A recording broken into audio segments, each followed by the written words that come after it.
Okay, so welcome to today's edition of the Youth Voice program. Today, our guest is Emmanuel Samuel EWUR. He's going to be our guest for today's program. Today, we're going to focus on what the program is going to be about, and then we take our guest's opinion on some trending national issues and some entertainment issues as well. So, at this point in time, I'd like to introduce my guest. His name is Samuel OHENE EWUR, and I'm your host for today. And my name is EBENEZER, and I'm going to be your host for today's program. So you should expect more from this program. So let's get into the issues and then start the program. So Samuel, how are you doing today? I'm good, like this. Yeah, I'm doing. Okay. So how's campus been all this while?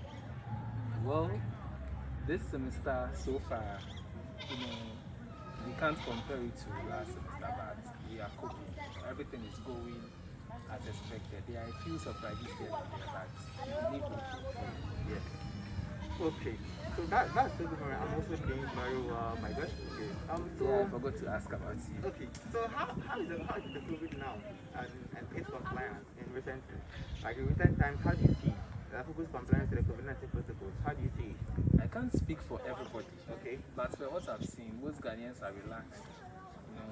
Maybe because the enforcement is not there as it used to be, or the intensity is not there as it used to be. Okay. Because Ghanaians we usually have that culture of once something comes and then a little time elapses, we seem to lose focus on it, which is dangerous for us.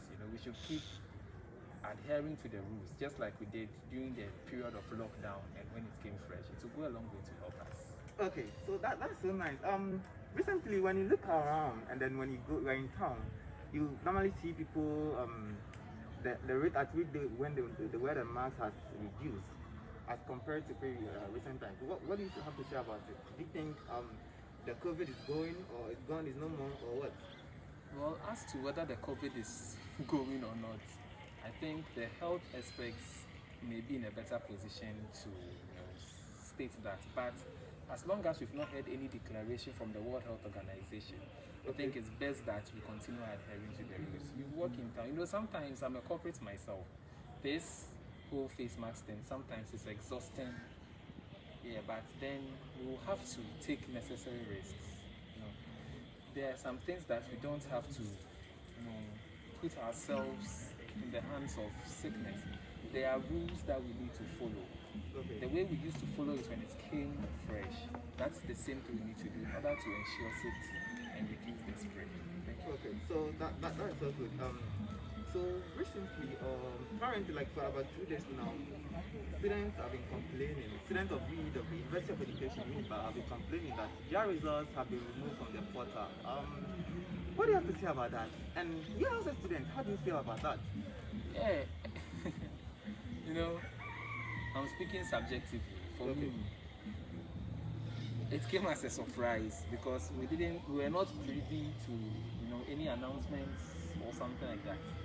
By the time I realized, I found out when I was studying in my hostel that our results had just been removed all at once, and people are saying that there is a conspiracy to change our results. There are all sorts of theories.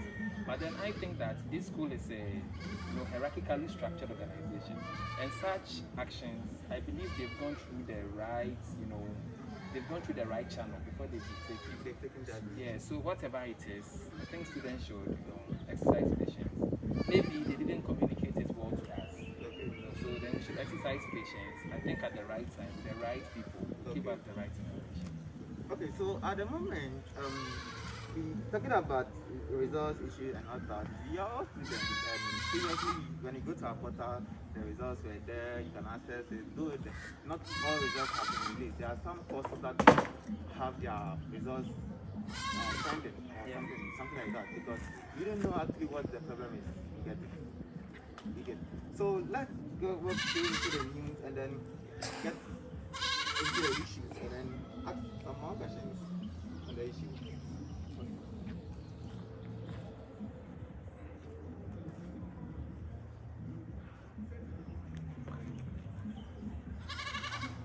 Okay, so let's continue. So even though there are some, so recently, yesterday, they launched a show, which is the EW, Miss EW, as they put it.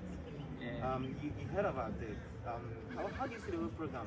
What do you have to say about it when you say something Miss EW? Basically, it's going to be something like Miss Ghana or TV3 used to host a program like that. This is Ghana Most Beautiful. Do you think, how do you see this one? How do you feel like? Yeah, the launch took place yesterday, like you rightly said. I believe that whatever the contents or whatever the outcome of such a show, the intentions are good. Okay. Basically, to build confidence, put our young women out there, in the world. It's more like a pageantry program that hopes to make a difference in society. Okay. Yeah, like other pageantry programs which you mentioned, I'm sure that each contestant has a project in mind, something that will be beneficial, not just going off to show, or flaunt your natural, I don't know, people use the word accoutrements, but Okay. it should be something more productive, which I believe that they will deliver. Okay. So listeners, you can send your views, you can comment, and then get in touch with us on Facebook. You can tweet us out or send us your comment via the WhatsApp number 0277 2973 on WhatsApp, and then we get your views aired on this platform. What the program is going to be about, they're going to concentrate more on student issues, trending national issues, and issues that relate to students and their development. And then we get more into some issues got to do with political, entertainment issues as well. So you should expect more from this program as we get you some more interesting guests as time goes on. This is the maiden edition of the program, and then we expect that we give you the best and nothing else. So let's get into the issues.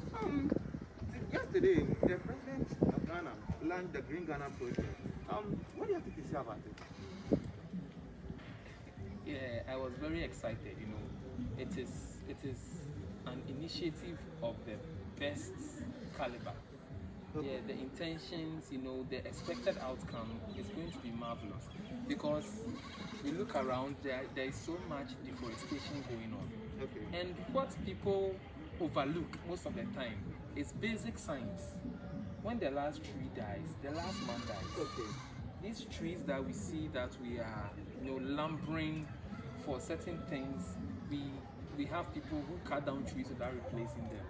This Green Ghana project, I believe, and I stand to be corrected if I'm wrong, is meant, to encourage the habit of planting trees. Okay. And one tree has a whole lot of positive effects.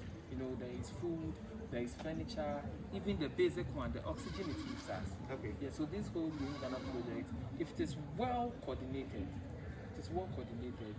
the future is very, very bright, for this country in so many aspects. The benefits, as I stated, that we get from trees are immeasurable. 5 million trees. 5 million. 5 million trees. It's mind-boggling. Yeah, and if they can dream about it, then they can achieve it. So I believe that it's a commendable project that will help Ghana, not just now, but for the future generation. I believe they're not just planting one kind of tree, but so many types of trees. Okay. So we commend the president by bringing out this initiative, let's say, through the ministry. So let's take what the president has to say about this whole Green Ghana project. Yesterday, he made some comments after he planted a tree in front of the Jubilee House. So let's listen to what the president said. So president had to say this about the whole program. He says that today's nationwide exercise will not be a one-off event. So he's saying that the event is not going to be a one-off event. It's not going to be only yesterday. So in subsequent years, we're going to continue like that. So meaning that it's going to be one he's saying, let me read what he said. He has to say about the whole project. So he's saying that today's nationwide exercise will not be a one-off event. We intend to enhance ongoing afforestation program and see to the sustainable exploitation of our forest reserves, he said. So this is what the president has to say about the program. So this means that there's some kind of future for these trees that are being planted today. So there's a future that as time goes on, we will monitored, they will take good care of it. And I heard the Accra Regional Minister also making some comments about it on Eyewitness News on CTFM, saying that in 3 months' time, he has tasked MMDCs to give a report on the trees that they planted in their various districts and municipalities. So I think that is commendable enough if what they're going to act according to what they said. Yeah, I also share your view. You know, as long as they are going to take the actions that they have said they will take, you know, if they are going to give their all in this particular project, then we can expect nothing but the best. You know, Ghana, over the years, you know, I am in my early 20s, but as long as I've known Ghana, we have the habit of saying things, bringing out very good ideas, and then we end up not following them up. And then all those ideas, you know, they just die. They just go in the wind and they never come back. Okay, so let me put this question to you. As a youth, we are saying that the parents is saying that we are going to plant trees and then to sustain our environment and all that. But what you have to say about the Galamsey activities? Don't you think that should be a hot on such activities? Because if you are planting trees or you intend planting trees and then the forest that you have already, the Tua forest and all other forests are being destroyed by Galamsey activities and all that, what do you think should be the first line of action? Don't you think the forest that we have there should be sustained, preserved and protected rather than taking this initiative? So even though it is commendable and I appreciate the president for taking such initiative, but don't you think there should be a concerted effort to protect the forest that we have too as well? Yeah, of course. The forest, you know, what we have should be protected. Then we can stand on that, you know, to build new or bring about new projects. Like you rightly said, this illegal mining country, it has been in this country for a long time. Okay, I believe that the Green Ghana project is a step in the right direction. Okay. But then the Galamsey Kanka, as long as it exists, you know, it will be like we are pouring water in a basket. You know, everything will be done, and then ironically we will achieve nothing, because as we are planting, we are still destroying at the same rate. Okay. So listeners, viewers, you can send us your comments via the Facebook Live platform. You can tweet at me at EBENEZER QUAYE, and I'll read your comments here for you as the program goes on. So this is the Youth Voice. We give you the student perspective or the youth perspective on national issues, and also we look out for pending issues that have got to do with education. So in our next listen, we take the TikTok strike on Monday over non-renewal of the expired service condition. So what do you have to say about that? TikTok is saying that they're going to strike on over Monday. So let me read what they have to say here. TikTok says, for the love and the sympathy for students and the parents, members will continue with the supervision of student project work, research and community services as lectures. But TikTok, the same way, continue to demonstrate good faith with the government over the years on these issues. But as of now, and unfortunately so, have come to the realization that government together with its agencies is simply unwilling to fulfill part of its bargain. So for this reason, TikTok is left with no option than to declare an indefinite partial strike with effect on Monday, the 14th of June 2021. What do you have to say about this statement? That they intend to go on strike this coming Monday. What is it? They have given their reasons. Okay. They have given their reasons, and can then not get everything that is due should be given to you. Okay. That is a basic principle. And if they are working their hearts out, and then they feel they are not reaping, you know, what they deserve out of it, it's only natural that they take action. But then I heard a part of the speech that said, out of love or humanitarian reasons, they'll continue to supervise. Yeah, that is a commendable.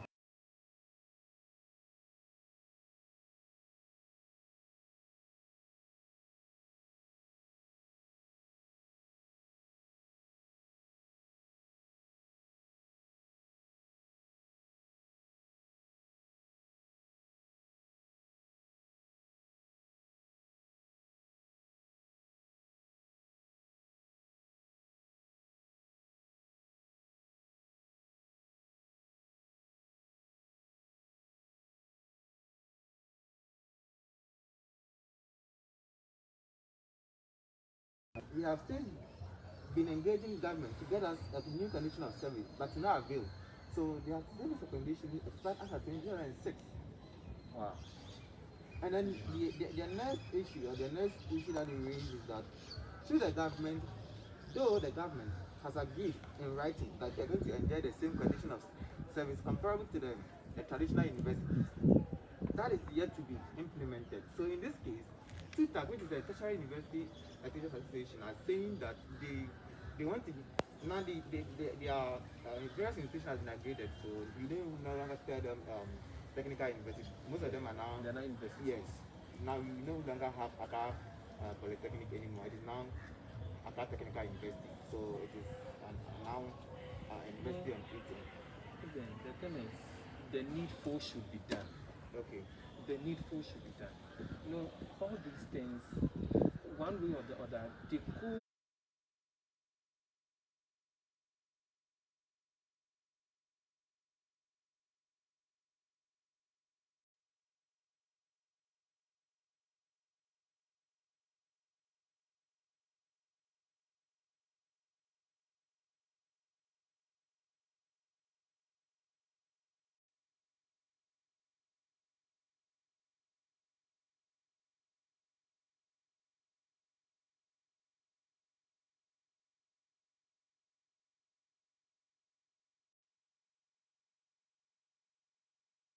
Around and then they come to affect us.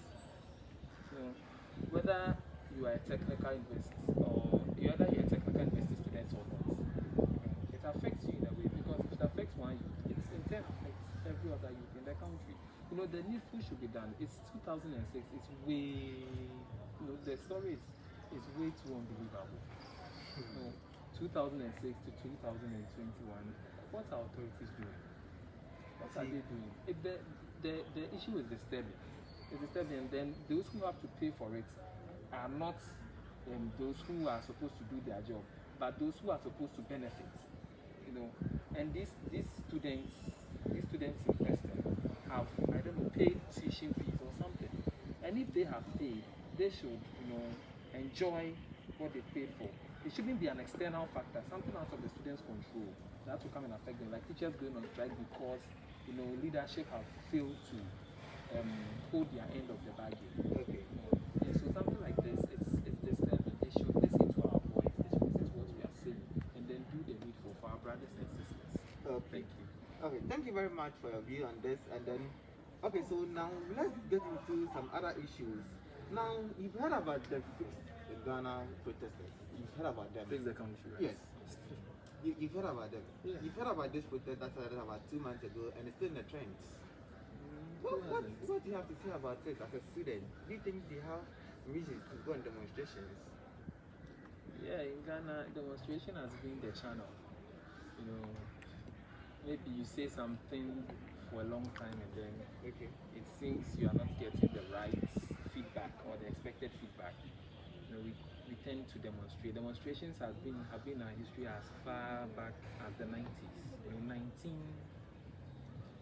before the 21st century. Most of them were not born.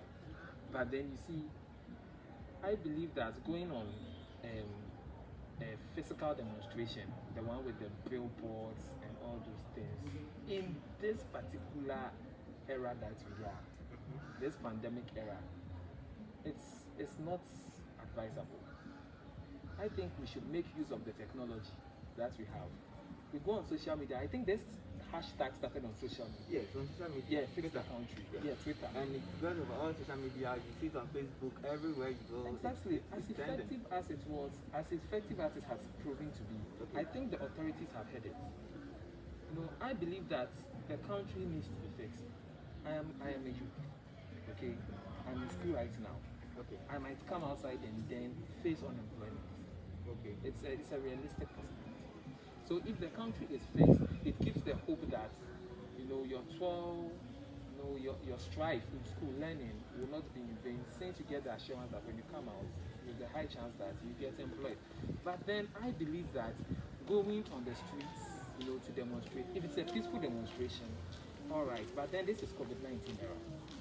You can't say you're organizing a peaceful demonstration and then people are observing social distancing. It won't happen. Okay, so you think the demonstration shouldn't happen, or it shouldn't? They should keep it on social media. They should use the traditional media that we have. Okay. On radio, television.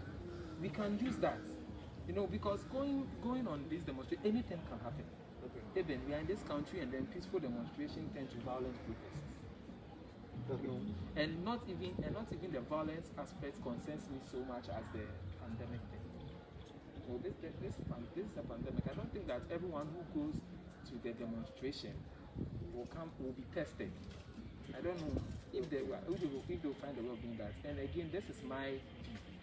You know, I can't speak for them. There are people who are actively involved in the demonstration, and I respect the role they have, you know, for the country to be fixed. But then if a country will be fixed, I think the government, that pressure, you know, most of the pressure is mounted on the government, can only do so much. The government has its part of fixing the country. And then as the government, if the government listens, you know, if the government listens to the cry of the citizens, which is if this demonstration comes off, and then the government listens to the cry, the government may or may not act. It's out of our hands. Okay. But then we should also do our part, you know, to help. Yeah, so I believe that going on a physical demonstration, though in my view we can keep this whole movement on social media, traditional media, and it will work. Okay. But then if this goes on the streets, I wish, you know, the protesters or the demonstrators good luck. We hope that they go and come back peacefully, and then they should watch themselves out there in order not to contract COVID. Thank you very much. Okay. So the German police is saying that don't join the the Ghana demo. Police advise the public. So I'm reading from citynewsroom.com, and the Ghana Police Service has advised the public not to honor any invitation to participate in a demonstration organized by the convenience of the country protesters, and that does not comply with provisions of the Public Order Act. The police made this call in a statement on Tuesday, June 28th. The police service, in a statement, comes after a Supreme Court ruling which quashed an earlier order is secured from a High Court decision to restrain the protesters from staging a demonstration. So, in our view, the police advising the youth or the public generally not to honor invitation to participate in a country demonstration. Well, what do you say about the actions? You see, I'm not taking sides. Again, I'm not taking sides. Okay. But then, I don't think people are eager to join this demonstration. Okay. People are eager. I've seen people. I've spoken to people, and they are very eager to join this demonstration. But then the police are not ordering anyone not to join. That would be a direct, you know, that would be going directly contrary to what Supreme Court says. Okay. They are advising. And advice is in such a way that you choose to follow, you choose to ignore. You see. But then the police are advising, and in case someone wants to join, I don't think the police has much, you know, they have much say in preventing people from joining. Okay. I'm looking at this not from the security aspect, but then from the health aspect. Okay. You know, we can the people, the demonstrators can choose to resist the police physically, but then they can't resist COVID-19 if they are going out and they are not adhering. If there's a way for them to demonstrate and adhere to the protocols, it's good, it's fair enough. But then I think, you know, with the heat surrounding this hashtag, this particular fix the country, Okay. and the number of people that I am speculating will join, it will be very difficult to adhere to the protocols. Okay. You know? And the reason the police gave, when you sit back and analyze, in a country where almost everything seems political, in the mind of some of the citizenry, it is politically motivated. Okay. So, but the Face the Country convenience and then protesters, they're also saying that why should they not be allowed to go on demonstration when recently the former general secretary of the MPP, Sir John, John, went for a funeral and is clearly put out the figure for the COVID-19 protocols. People mass napping their numbers, and they are referring to that as an excuse. So they should have the right to demonstrate. What do you have to say about that? Looking at the videos that covered on social media, and then the number of people that was at the funeral. The whole country was, you know, involved. Everyone was talking about it. You see, this is clearly breach, an absolute breach of COVID-19 because I watched the videos myself. And then you can see that there is minimum regard. The disregard of it's as if the pandemic was gone. I don't know. I don't know if it is because the people. I don't think it's because of so much support. You know, it's a funeral. Okay, it's a funeral. The masses over there was totally unnecessary. But then, and that is something that I speak against. Yeah, so You can't because of that, the Face the Country community also making reference to it. Exactly. As why should they not be allowed to go on demonstration when they are seeing this on social media? That is something that you think that's the bone of contention. You see. But then, if you are citing that, my whole discourse, yes, my whole two discourse, wrongs do not make a right. two wrongs don't make a right. Show them that you are better at thinking than them. Okay, so I'm thinking that since they are saying that we should fix the country, you get it, and if you think the president or someone is violating the COVID-19 protocols, if you're the one saying you're calling for the country to be fixed, so are you looking up to the breach of the COVID-19 protocol that was done at the funeral to say that because of that you also want to demonstrate? Maybe that's what they say. You see that shouldn't be, if you really want the country to be fixed. Yeah, that shouldn't be. You shouldn't stand on the wrong that someone did to breach a law to do something. Just say that because they violated the laws, you should also be allowed to violate the same law. It doesn't add up. It doesn't make sense. But then this is also something that is out of our hands. I don't know. I am not joining the demonstration mainly because I don't know the date, whichever date it will be slated. I might have something occupied. So I have always supported the Fix the Country movement, but then not like going out on the street. Like I said earlier, I'm not taking sides, but then someone has breached the COVID-19 protocols. The people who you expected to lead by example were seen clearly breaching the COVID-19 protocol. But then that shouldn't be a care of for you to also do it. Those people, you don't know, maybe they could have contracted it, maybe they didn't. They've gone into their families.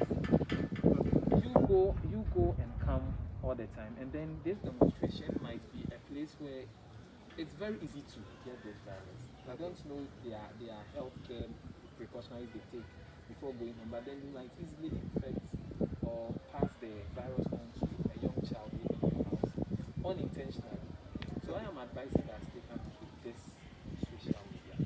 How many of these demonstrations, on street demonstrations, have you seen the government really taking action on? I've seen some where they do, but some of them they do the demonstration, they come back and they see that there was the Fix the Country, when they started this protest, the finance minister came out to give some hope to the citizens that they heard their grievances and the government is going to address it. But how sweet is this views of their concerns going to be solved? Like how sweet is it to be done? Yeah, I think that is the problem. Exactly, which means they were clearly not satisfied with the response that they get from the finance minister. Yeah. So I think that is something that the government should come again on that. Of course. But if now, if they should have received the response that they think will satisfy them, or the concern that they have now at the moment, if the response that the finance minister came to give really touched their heart, I don't think they would have still be on social media so talking about the country.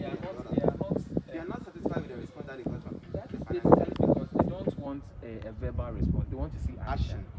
Okay. They want to see action. Okay. And I've never governed the country before, but then I know that fixing things take time. Take time. So do you think they should give government some time to fix the country?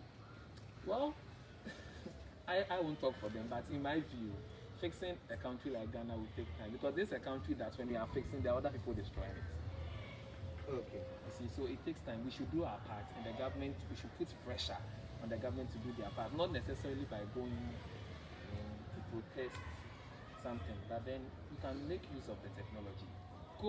Let this thing go. I don't know, as far as it can, using the airwaves, not physically, because it could be that in the end, the protesters they come thinking they have done their part. Of course, you've done your part, but then if you don't see action, it means you didn't go for a demonstration, you went for another health walk. You see. So I think that the outcome, if they choose to go on the demonstration, fine, they have the best intentions in mind. but then they should take care of themselves. They should take very good care of themselves. We need them to go and come back in one piece without contracting anything. Okay, so let's delve into some other issues. Recently, that's on Thursday, the National Democratic Congress, the NDC, um, celebrated its 29th anniversary, and the General Secretary of the NDC, Johnson Asedin Ketia, made a claim that the NDC is the most successful political party in Ghana. What do you have to say? So let me read the comment that he made at the event.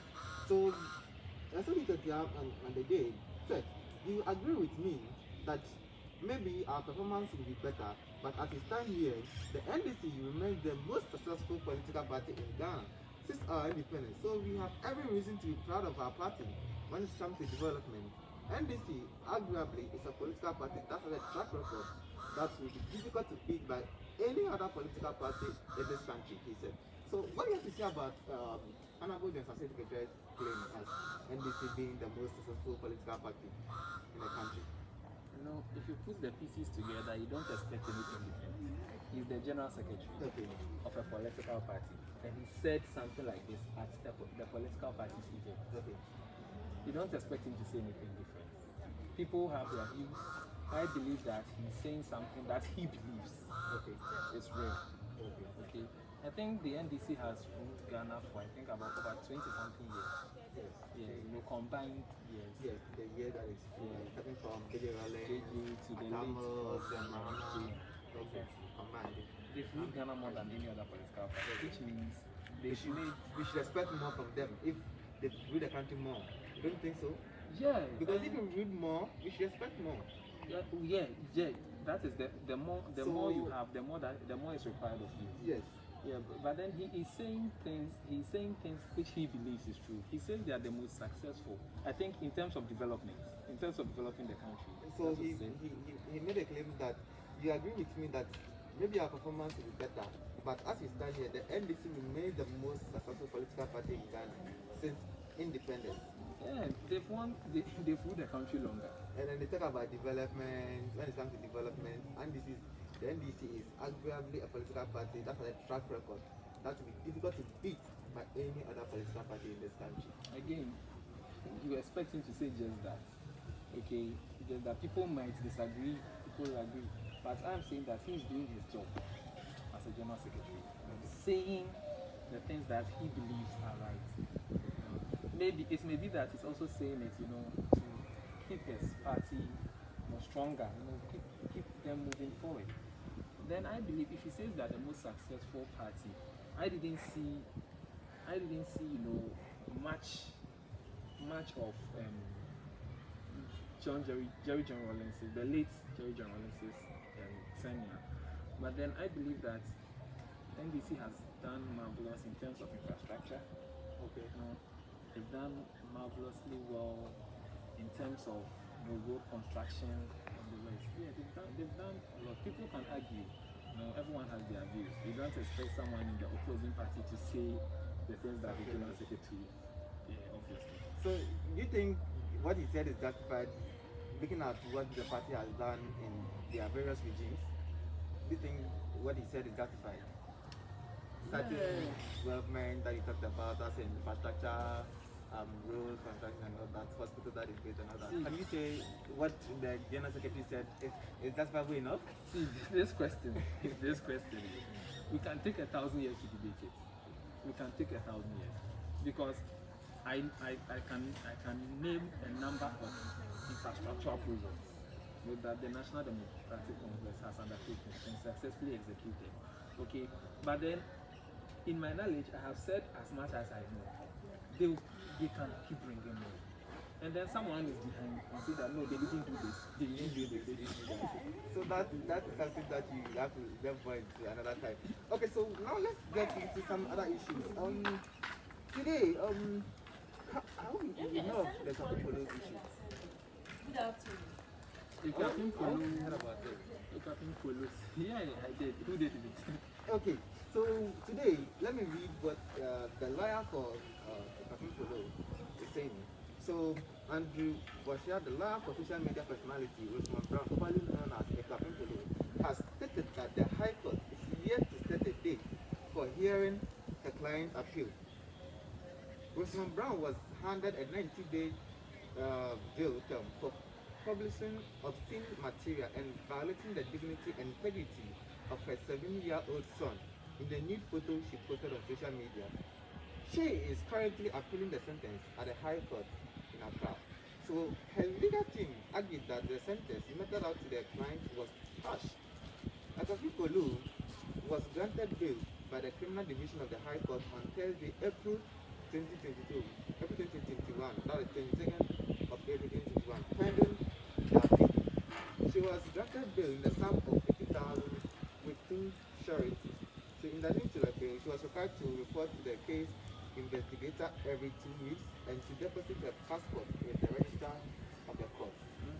She, on 23rd April, left the premises of the Isao prison where she was being kept after meeting all the bail conditions.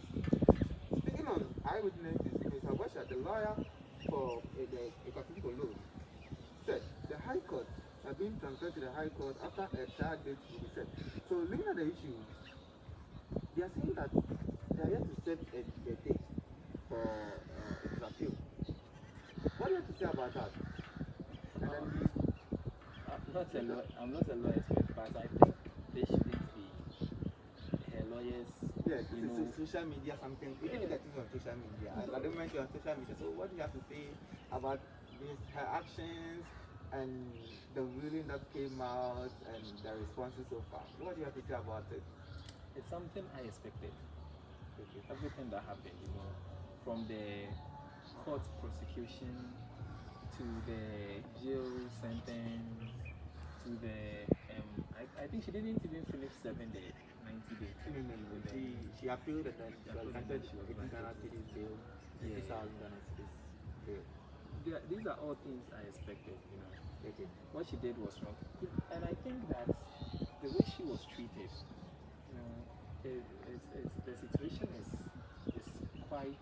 I don't know how to put it, because in my subjective view, the way her situation was handled, it's not the same way another person's situation will be handled. Imagine it was a man who took that picture with his 7-year-old daughter. You think like that would have been done? You think so? The man, by now the man would be in jail, and I'm not sure he'll see the daughter for like the next. So you think they've been kind of the kind of leniency and because of popularity? Could be. And there were a lot of voices also crying for her to be released. That could be a major factor. Okay, but Ekofin Polo herself has come out to apologize about what she posted. He's saying that I'm serious about mine.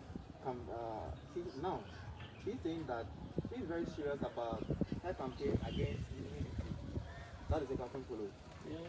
So she realized that what she posted on social media would be against the law. Hence, now she has launched a whole campaign against nudity on social media. I think it's a commendable effort. Very, very commendable. Very, very commendable. It's a good initiative. If she's fully committed to doing something like that, and with her popularity, this will go a long way in helping the youth. Most of the youth are, I don't know, due to the ease at which we access the internet with technology, nudity is never out of our reach. You see. So if someone like her, who most of the youth listen to, I don't know, I dare to say, especially most of our young ladies, look up to in some way. Yes. Yeah. If she is championing a campaign against nudity, I think it will go far. It helps. It helps a lot. Okay, so she says that I want to urge my colleagues and young people to from such acts, especially in all forms of nudity. We need to put a stop to it. It is not good, she added, whilst addressing the pressman after a release. Ekofin Polo has been tagged with that nudity thing far before the picture with the son came out. Okay. And I think if not for this whole prosecution jail thing, I don't think this would have been the story. I think she's talking out of experience. What she's going to experience there, I don't think that she will want any other person to experience it. So this advice, if the youth take it, it helps. It will be sad and it will be very ironic if someone you look up to, is giving you advice and you are not taking it, especially someone who has gone to jail and then it's giving you advice over that particular thing that sent her to jail. So I think that she championing a campaign against nudity, or she talking to people to desist from new social media posts. I think this whole initiative will help the youth. It will go a very long way to help the youth. Okay, so listeners, you are watching us live, and today is the Youth Voice.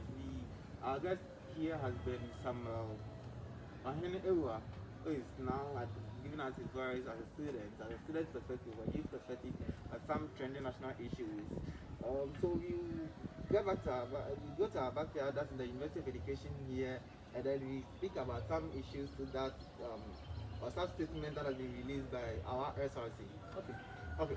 So let's get into some of the posts or some of the things that the SRC has been saying recently. So you take some issues with regards to students, their addresses, the concern that is given to you, and all that. So let me go to the SRC page and then get some releases that they share our views on some of these releases as well. So okay. So SRC is saying that the EWU SRC is in partnership with DVLA to issue driving license to students. What do you have to say about such initiative? Do you think it's a laudable one? Yeah, it's a laudable one. I don't see anything wrong with it. So let me read your statement from the SRC. The SRC says, we bring you warm greetings from the SRC Executive Council to the entire student body. As part of the council's dream to ensure our students will come other expectations in addition to educational experiences, the SRC, in partnership with the DVLA, WINNEBA district, train and give student licenses for free. So they are saying that each student is supposed to pay an amount of 950 cedis for the we are saying that students can, those who are expected, those who are interested in the program, are supposed to pay 950 cedis. That is old currency 9.5 million old currency. So for the entire process and including the application of the license, so including the processes that are going to go through the license is okay. So students can drive already and pay the 300 cedis for the acquisition of the license, but should take note that to go through all the processes required of them. So what do you have to say about this whole project, DVLA SRC project? So signed by the SRC president himself, his brother. What do you have to say about this initiative from the president? It's laudable, it's commendable. Teaching students who are interested, how to drive, and then going further to helping them acquire their license in the right way.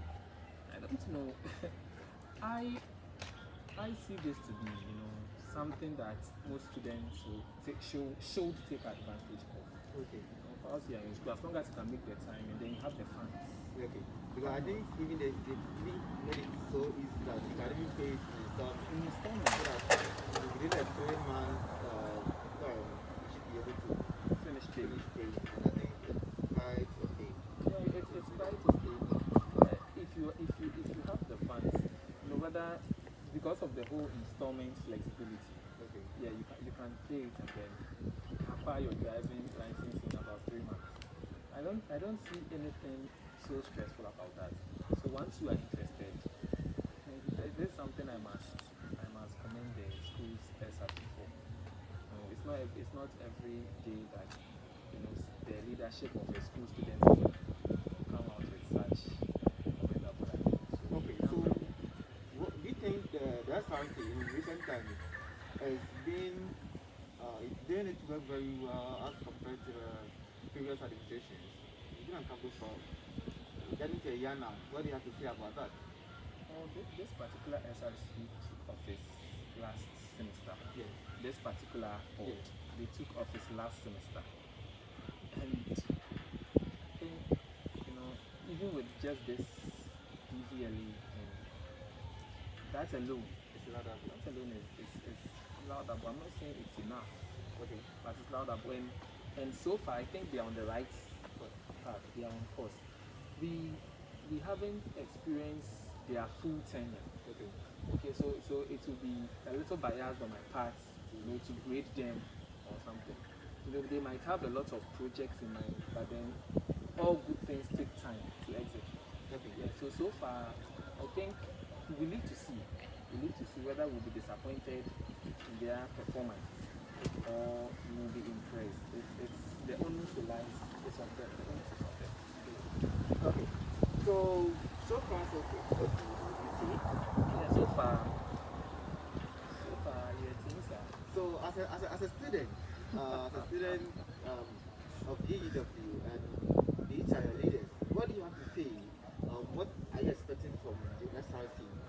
You know, one thing that affects students on campus, Okay. every student is the accommodation issue.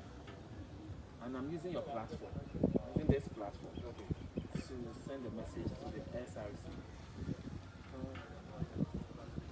Not all students on campus have access, to their halls. Okay. Not every level 100 students, even the level 100s, not everyone is in the hall. Okay. Due to, I think, limited space. But then when they go outside to look for hostels, we pay hefty sums. Hefty sums. It's not every student who is that much privileged, to have easy access to money to pay their fees and their accommodation. Some students have to work and then sweat so hard, and then in the end you come and then the money you provided is just not enough to pay accommodation. I think the SRC, since this school, is the heart, is the beating heart of this town of WINNEBA. I think they should organize themselves in such a way that they can speak to hostel managers, hostel owners around, to have a look at the accommodation fee. And that's one thing I would really appreciate If they do for students. Because other students are coming. And then one thing I've noticed is that every year hostel owners or hostel managers, they increase their prices. They increase their prices. I don't know their reasons for doing that. Okay, so let me read some comments that you've gotten so far. Someone is saying that, and that was some other issue that we talked about, so that being the say and planting tree will not benefit the nation anything. So unless they stop the galamsey before they think about planting trees. This is coming from Magdi from the University of Education, WINNEBA, South Campus, and it's coming from the School of Communication, Media Studies. Okay, so let's go ahead with the issues. Also, I look at some other issues that you're talking about. You talk about the hostel prices going up every year or every semester, because some students take the hostels semester based, some take it year based. So, what do you think the SRC should do about this hostel? Like I because said, the halls are not enough. The halls are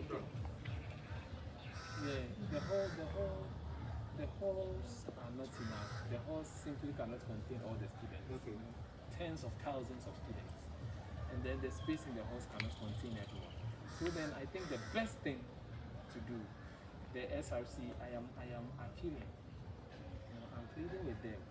They should find a way of coming together to represent the students in a way that will benefit us so much. Where we stay is as important as what we learn.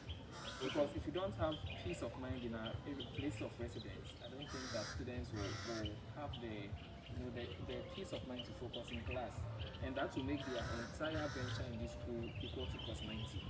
So then they should make a delegation, or they should write an appeal to the necessary authorities to talk to the hostel managers, hostel owners, not to be increasing their prices. Some of the prices are so low. The problem is, for me personally, you see that the prices are being increased, but there's not been any upgrade to the hostel. There are some petty things that the hostel manager is supposed to do. You go to some people, you go there, the water is not even flowing and all that stuff. But they don't look at all those issues, but they go on increasing prices. All that they're interested in. It's basically business. They are doing business. The hostel business is hot cake. Wherever you find the university or secondary school, it's very lucrative. So then they take the advantage of utmost advantage. And doing that means you are exploiting students. You know, and that is not fair. That is not fair. You know, when if you are increasing hostel prices, the hostel is their private, their personal property. You know, they do pay tax to government. You know, they're registered hostels. So I think if they are increasing their prices, it shouldn't be so lofty. Okay, so I also have a view on this hostel issue. I think when it comes to access to hostel, especially the new one that will become very soon, when it comes to access, it's something that the students, the university as a whole have to take a second look at it. Because when we realize that when you come to campus, it's very difficult accessing hostel. So I would suggest to the SRC if they can get a website or a portal or something, so that when you come as a student and the halls are full, the hostels will be put on this portal. So you go onto the portal, you just select the hostel, and then the prices that you can afford, you just select the hostel, so that when you come, it wouldn't be too much stress for you. You have to go around the campus of the three campus of the university to look for. Excellent. I think if they put this in place, students will not be stranded going about looking for accommodation when new entrants come on campus. You see, that it's a problem that I myself experienced it when I came. So as a student, I think as a student myself, I think that the SRC has to take a second look at that.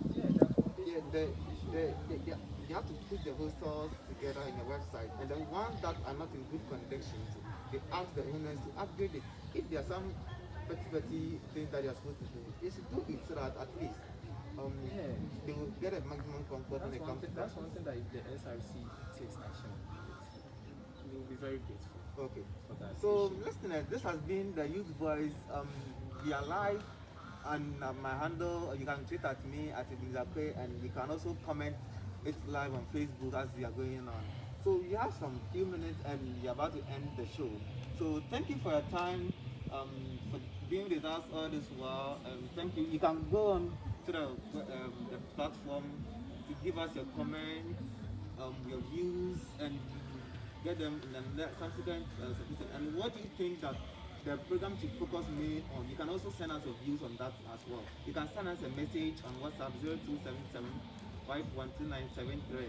So we would like you to send your views where we should put some other questions as well, or some areas that we think we didn't touch on, so that in our subsequent bulletin we can touch on those issues as well. So this has been the Youth Voice, and we thank you so much for being with us today. So if you have any other questions, you can also send it to our platform and all that. Okay. One thing I must commend you, for this initiative. First of all, it's first. Suggestion boxes do not work any longer. Okay, so then giving a platform to the youth, people like me, students out there, to voice out their concerns in order to help it reach the right authorities. Okay. I think it's a very commendable that will go a long way to improve livelihood and comfort of students in the school. So it's something that I commend. Thank you very much. You've also been supporting. When I reached out to you to undertake this and you so didn't give us ideas, okay, let's go ahead. You see, the ideas are there, but the implementation is the problem. As in the state of Ghana, there are a lot of issues that is going on, but where is the platform to address these issues? Where is the platform? So I think you're going to continue with it. You try as much as possible to get some of the SRC executives on it, then you put some of the questions to them. Give us their response to some of these questions as well. So as we go ahead, you try to divert our way to get a different side of the whole thing. You go around, you cover events and all other stuff as well. So thank you very much for being with us. This has been the Youth Voice. You catch us live next week. Thank you very much and have a good evening.